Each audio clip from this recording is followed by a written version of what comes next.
Hola, estamos ahora dando comienzo a la última unidad de este módulo temático 1 bajo la pregunta de todo el programa online de diálogos regionales que estamos compartiendo con ustedes bajo la pregunta ¿qué podemos hacer mejor como instituciones, como ciudadanos y personas para superar en menos tiempo el conjunto de las crisis que nos están afectando?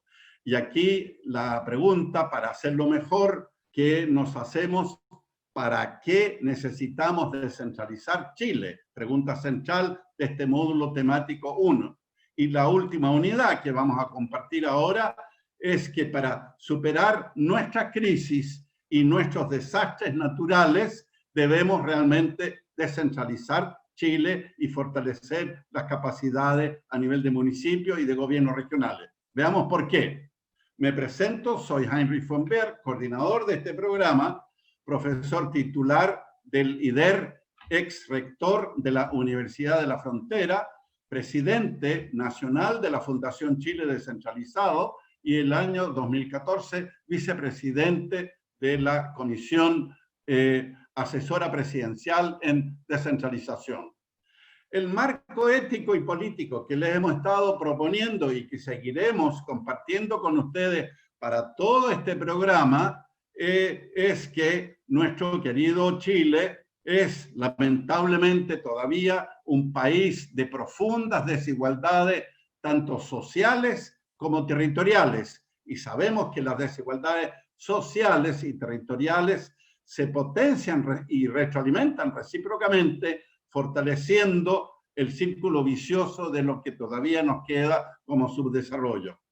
Y eso requiere, como lo hemos dicho, y muchos lo han dicho, un nuevo pacto social por un lado, pero también un nuevo pacto territorial, porque la reducción de las brechas sociales, donde se logra o no se logra, es a nivel de los territorios.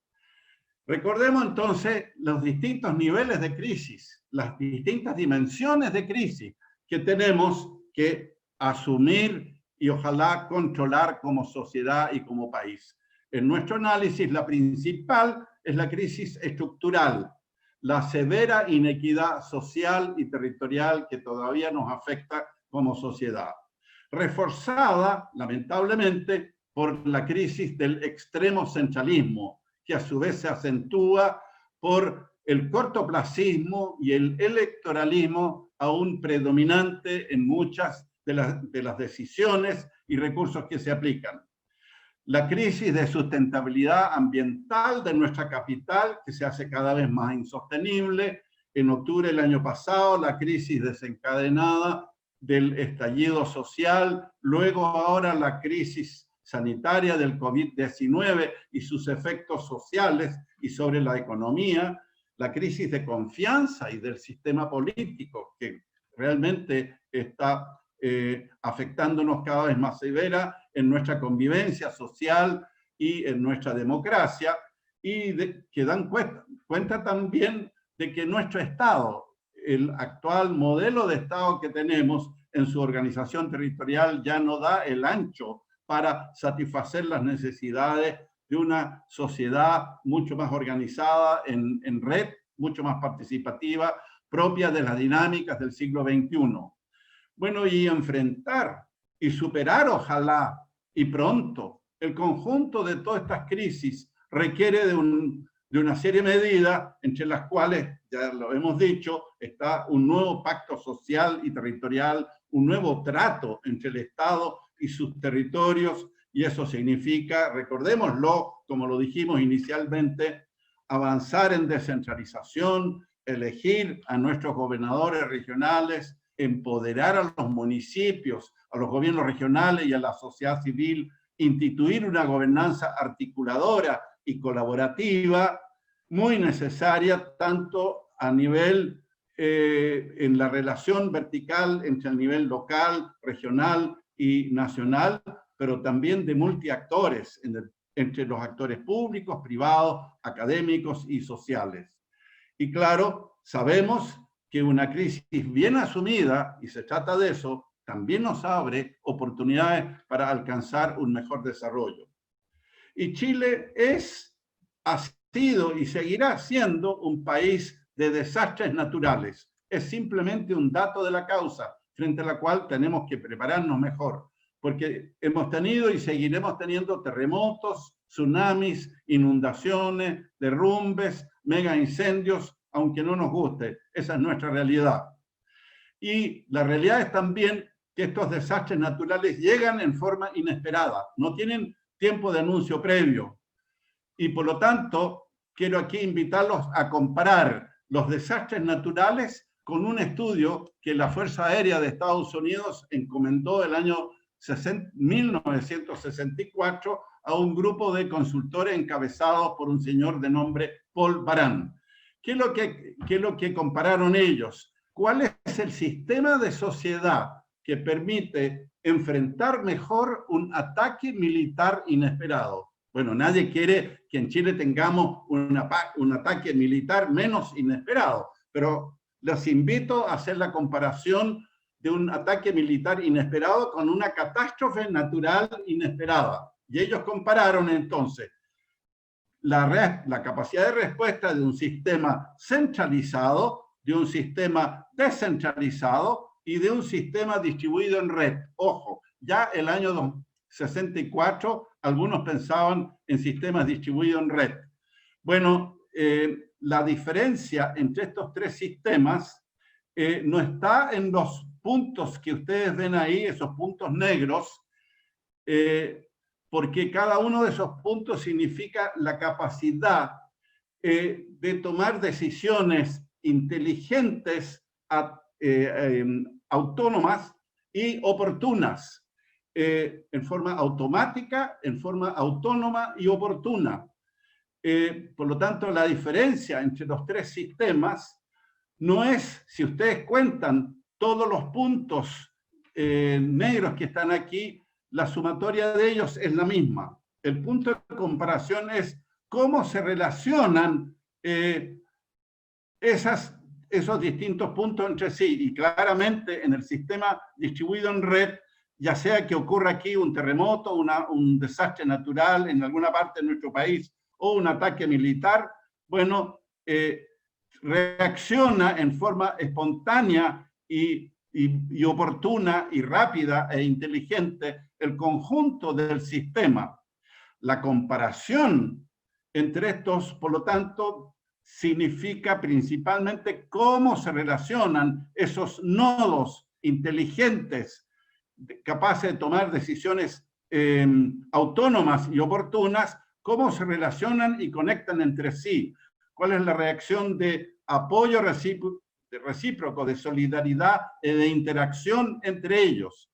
Claramente es muy débil y muy insuficiente en un sistema centralizado en el cual nosotros todavía estamos, digamos, aprisionados y tratando de transitar, ojalá con mayor velocidad, a un sistema descentralizado, y estamos muy, pero muy, muy distantes todavía de un sistema distribuido en red propio de las dinámicas del siglo XXI. Y eso se contrapone con este gráfico que usted nos muestra el modelo de Estado que todavía tenemos vigente en Chile, que lo vimos también en la sesión inaugural, que es muy centralizado, muy vertical, rígido, uniforme, sectorializado y en alto grado burocrático e ineficiente. Cualquier gestión, cualquier trámite que se inicie a nivel de una comunidad local que quisiera tomar sus propias decisiones en el ámbito de sus respectivas realidades y competencias, demora no meses, muchas veces años y muchos años hasta llegar al nivel de decisión y volver, y con eso se gasta, bueno, mucho tiempo, muchos recursos innecesariamente y también muchas esperanzas. Se trata de realmente modernizar y de agilizar todo este sistema que nos tiene tan aprisionados. Y los aprendizajes de la pandemia y de los desastres naturales, ¿qué nos significan? ¿Qué nos demuestran? Suena duro, suena fuerte. Significa que el centralismo mata. ¿Por qué? Porque las decisiones de los gobiernos centrales se equivocan más allá de sus buenas intenciones y muchas veces llegan tarde. Y por esa razón es bueno mirar la historia de Chile, de los grandes terremotos, como lo vemos nosotros en este mapa. Hemos tenido muchos terremotos a lo largo de nuestro país y los vamos a seguir teniendo, pero hasta el momento no hemos aprendido que hasta hoy el sistema centralizado no nos permite un manejo adecuado de este tipo de emergencias y desastres. Lo demostró el terremoto de Valdivia de 1960. Recuerden que fue el terremoto más grande de la historia de la humanidad. Lo demostró la erupción del volcán Hudson en Aysén en agosto de 1991, donde pasaron no días, semanas, sin que el gobierno central reaccionara con medidas de emergencia, hasta reaccionar porque empezaron a llegar medidas de apoyo solidaria desde el lado argentino. Esta mascarilla que ustedes ven aquí no es por COVID de la época, sino que simplemente por la nube de ceniza que inundó toda esta zona. Lo demostró también el terremoto de febrero del 2010, donde, claro, se podrían haber manejado mucho mejor distintos dramas si las decisiones se hubieran podido tomar más y mejor a nivel local y se podrían haber evitado muchísimo sufrimiento y muchísimas muertes. En el volcán Chaitén hay un interesante aprendizaje con la erupción que se produjo en mayo del 2008, porque en ese caso, a diferencia de lo que casi siempre ocurre, el intendente de la época, nuestro amigo Sergio Galilea, se echó al bolsillo todas las disposiciones públicas que le impedían tomar decisiones y simplemente en poco tiempo movilizó la Fuerza Aérea, la Armada, las empresas y logró en 24 horas realmente evacuar en forma urgente la población de Aysén, en una medida que fue épica y que fue realmente muy, muy demostrativa de la necesidad de poder hacer decisiones a los municipios y a los gobiernos regionales. En la tragedia del fiordo de Aysén en abril del 2017, recordemos que hubo un enjambre de sismos previos, frente a los cuales las autoridades centrales de la época no adoptaron ninguna medida preventiva. Y bueno, luego se produjo el desastre con muchos muertos. En el estallido del volcán Calbuco, recuerdo que lo veíamos en televisión con el intendente parado frente a la televisión, con la erupción a sus espaldas, y le preguntaban, bueno, ¿y qué medidas va a tomar, intendente? Y él respondía textual: estoy esperando instrucciones de Santiago. Eso es exactamente lo que no puede seguir ocurriendo. Los estallidos sociales, que en su mayoría han tenido un origen territorial por necesidades acumuladas, no oportunamente escuchadas ni atendidas, como ha sido el caso de Magallanes, Aysén, Calama, Isla de Pascua, Freirina, Corral, Quellón, Tocopilla, Chiloé, más recientemente Quintero, Puchuncaví. Bueno, eso tampoco puede seguir ocurriendo de ese modo, como lo demuestra además el estallido social ya de octubre del año pasado, que demuestra que hay toda una necesidad, una rabia, una insatisfacción acumulada en la ciudadanía. Nosotros no decimos que todo esto lo resuelve la descentralización, pero claramente tanto el estallido social como la pandemia nos demuestra que tenemos que fortalecer las capacidades de los municipios, de los gobiernos regionales, para mejor poderse hacer cargo de las decisiones más próximas, más cercanas, de situaciones inesperadas, en, desde luego, adecuada coordinación con el nivel central, pero no teniendo que esperar las instrucciones desfasadas y muchas veces equivocadas que toma el nivel central del gobierno. En conclusión, tenemos que el centralismo en Chile, el centralismo extremo, bloquea y ahoga el desarrollo del país, por lo cual es necesario descentralizar e instituir un nuevo trato entre el Estado y los territorios, con más poder, más competencias y recursos para los municipios y los gobiernos regionales, con una mejor gobernanza colaborativa, articuladora entre el nivel nacional, regional y local. ¿Todo esto para qué? Para lograr un mejor vivir, con más ingresos, con mejor salud y educación, con mejor vivienda, seguridad, conectividad, cultura y recreación, no para algunos, sino que para todos los habitantes, y no solamente para algunas, sino que para todas las regiones y comunidades y territorios de Chile. El primer granito en esta dirección, por primera vez en nuestra historia republicana, será la elección de nuestros gobernadores regionales, que a diferencia de los de intendentes, van a estar dotados de estabilidad, de un programa y de conexión con la ciudadanía, y los vamos a poder elegir en abril del 2021, donde corresponde, junto a las elecciones municipales.